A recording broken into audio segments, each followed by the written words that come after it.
I mean, we got to find out if this Chinese agent had surveillance of Swalwell and what he said.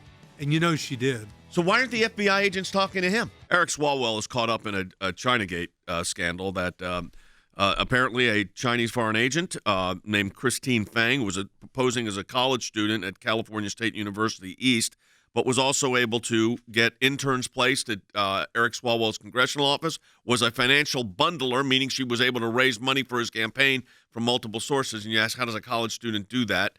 Had a multi-year friendship relationship. I mean, he was he took the bait, is what it sounds like. And his office did too. I still cannot figure out how this Chinese spy was able to put an intern in his office. It's completely in Washington, irresponsible. D.C.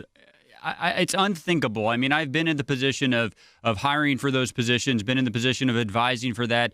This kind of applicant that would come in, Jay, it would not even get considered. I mean, look, put aside all the other, personal connections. I mean, just geographically, members of Congress are trying to give opportunities to students from their own states. That's just how it worked. This is someone who wasn't even an American, it appears like. But look, I come back to the argument that Congressman Swalwell repeatedly made about the President of the United States being an agent of a foreign government. Jay, here's what I'll tell you sounds like an agent of a foreign government. This is in the report. In 2015, amid a widening counterintelligence probe, federal investigators became so alarmed by Fang's behaviors and activities that they had to, I'll paraphrase here, step in and give Eric Swalwell a defensive briefing. Jay, I cannot believe he had the audacity to go out and be the face of an accusation of being a foreign agent when that had happened inside his own office. This is Representative Swalwell questioning James Comey. Remember him, former FBI director, in March of 2017. Listen to these questions.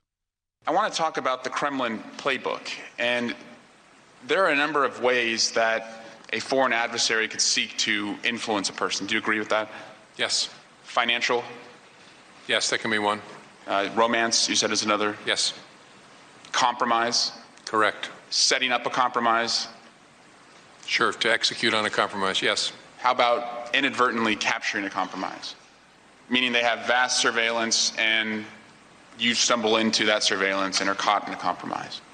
Right, and then they take that information and try and use it to coerce you. Yeah, that's part of the playbook. All right, so let's go through this playbook.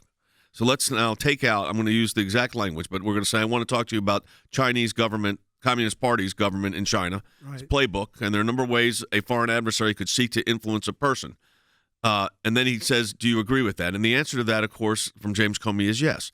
But isn't that precisely what happened here? Well, that's exactly what happened. All you got to do is take this colloquy, this question and answer, and instead of Kremlin, put China in there.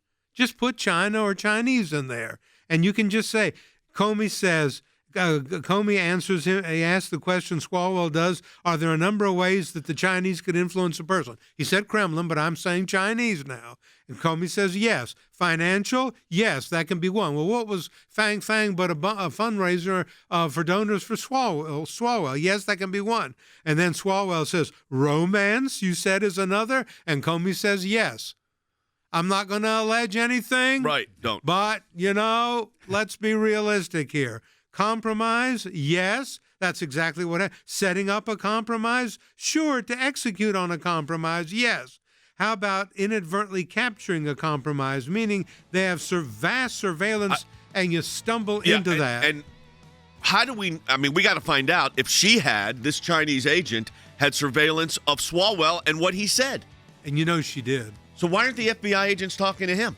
Yeah, why isn't the New York Times talking about this, or the Washington are you kidding Post, me? or No, NBC, they talk about a 15-minute CBS. meeting in Trump Tower that everybody says that was a waste of time when it was the so-called Russian agent, and now you got the Chinese communist spy, and that's okay. Shouldn't have the FBI not just briefed him, but said, what did you tell her? Yes. What access did she have information to? What access did this intern have information to? That's the first thing I thought of when the FBI apparently gave him a heads up, right? Yep. And said, you better watch about this. And then he supposedly cut all ties with her. After that, I would have said, wait a minute.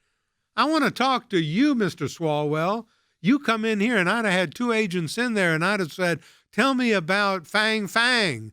When did you meet her? What did you pay her? Where did you go with her? What relationship did you have with her? Who are the interns that she hired for you? How much money did she raise? Shall I go on? Have I been in a few grand juries in my life? I would say so. I would have had him there for days questioning him. I wouldn't have just let him go and not say anything to him. I would have had him under interrogation, and I would have wanted to find out infinitely more than the FBI did. There again, another failing of the FBI. Should have questioned him, should have gone into great detail about what he knew and what he found out from Fang. A super chat from James on Facebook says Eric Swalwell's comments on Russian collusion seem to be very dangerous. He was in a position of power and intelligence, making completely false allegations. Will we ever see accountability? And the answer, Than, is yes, because there is now going to be, listen, that's why the Republicans holding the House, the Senate, for investigatory purposes is very important. But let me tell you what we do. We have a whole office at the ACLJ where Than is the head